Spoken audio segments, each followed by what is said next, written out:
Ете, преку овој прилог се запознавме со еден интересен спорт. Искрено јас не го познавам, затоа денеска ќе биде протагонист во студиото, директно човекот што учествуваше во овој прилог, Ивица Алексовски.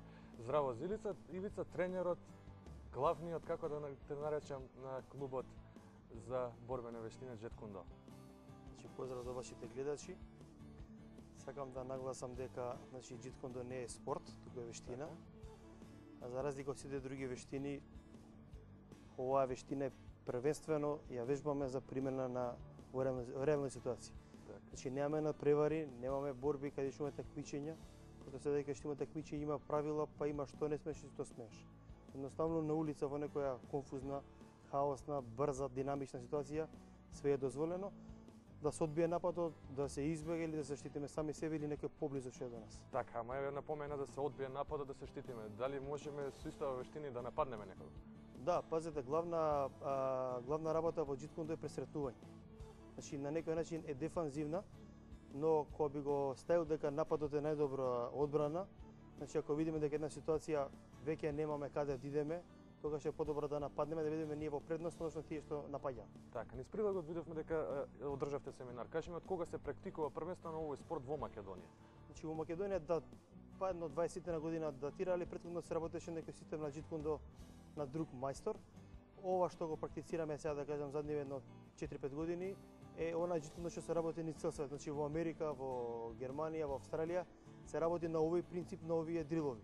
Доброто е во тоа што сите овие дрилови што ги имаме за увежбување на одредени работи, динамички, вежби за постигнување на поголема сила, за поголема ефикасност, се исти оние вежби што денеска се вежбаат во ММА, што се во Ultimate Fight, во Кајден, значи на исти принцип се спремаат членовите. А техниките и дриловите се истите тие дрилови што ги работел Брус Ли, па ги работел Денино Санто, па Пол Вунак, мојот мајстор Роберт Промаковски, денеска ги работиме ние во Македонија. Така, кажи ми како информација дознав дека може да се одбраниш и од оружје. Ајде кажи ми у кратки црти да опишеме сега, не можеме нели да покажеме, ќе покажеме низ инсерти, ќе ги побарам во моментов од режијата, значи како можеме да се одбраниме со тоа? Веќе кога се работи со голи раце, нели? Еден тренинг се состои од најнормално загревање, од трчење. Карактеристично е да речам за разлика од другите вештини каде што не дека на почетокот 10 на минути се загреваме со движење на музика, значи пуштаме музика под некој ритам, да кажем, и сите видови на рачни и ножни удари и движења ги работиме на некој ритам. Пошто знаете во боречките вештини најдосаден дел е движењето. Чекор напред, чекор назад, чекор напред.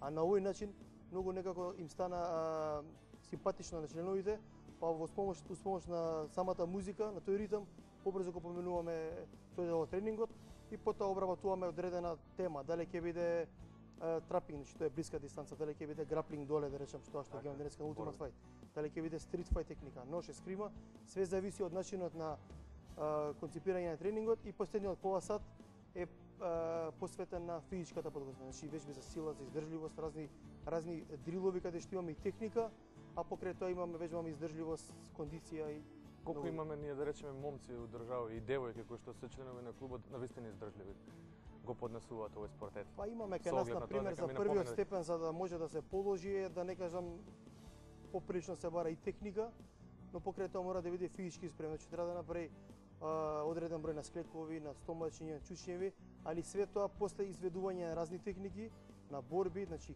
клинч, граплинг или кикбоксинг борба да речем, и после тоа да ги изведе овие дрилови, овие сетови од вежби за снага и за издржливост. Кој ќе го помине тоа, знам дека тоа е спремен, дека може да земе првиот степен, а со тоа веќе е многу скалила погоре. Преку прилогот видовме дека се одржа семинар.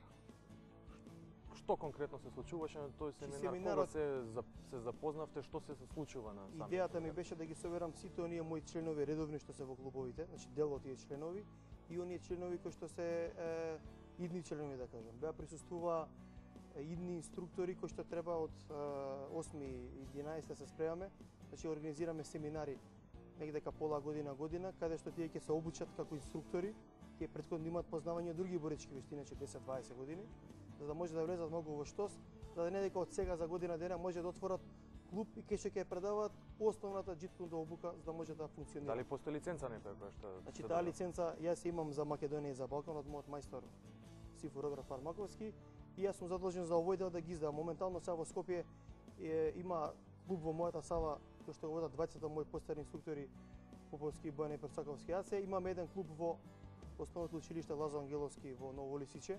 Исто двајца мои постојани инструктори, меѓу најстарите Христоски, Бојан и Рале Златко. И уште еден сертифициран, значи правиме муабет, клуб надвор од Скопје во Велес, кај што го водат исто двајца мои инструктори, Коцев Тони, Стефановски и Раде. Значи овие три клуба се сертифицирани да може да прават обука. Во наредниот период треба да се отворат клубови во Охрид, во Битола, во Прилеп, во Неготин и во Кавадарци. Така, кажи ми колку членови брои твојот клуб?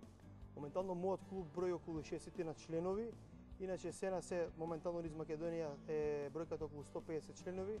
Се надеваме во иднина ќе се зголемите да речем дупло за годината. Така, со оглед на тоа дека ми кажа дека има подготовки, значи за организмот, онака физички подготовки, значи не е само борбата. Кажи ми што е со девојките? Значи сега пак ќе кажам, за жал имаме помал број на девојчиња, се уште мислат дека ова сурова вештина, дека е брутална. Јас се надам дека вие ќе се сложите дека во една ситуација нема спорт. Нема ова може, ова не може. Значи имаме секој ден напад на девојки, силувања и така натака.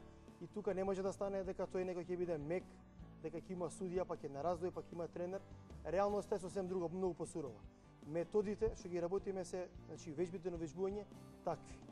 И сега за сега девојчињата тоа го гледаат, па малку име по-брутално, се надевам во идно време тоа ќе биде малку попривлечни за нив. Каде може се да ве најдат вас, да речеме, каде се наоѓа клубот, каде може оние заинтересирани членови да дојдат? Значи, пред малку наведов каде се имаме клубови. Так. Иначе на нашата веб адреса ykdmk.com може да се информираат комплетно што е вештината, кај има клубови, кој ги води, да видат клипови на видео порталот YouTube, исто така има многу клипови, да се запознаат барем накратко што би сакале да работат. Сакам да кажам дека ова микс од сите вештини, така да има многу луѓе како јас сам порано лутав, вежбав една вештина, друга вештина, трета вештина, овдека све е тоа склопено фино во една вештина кај што практицираш све.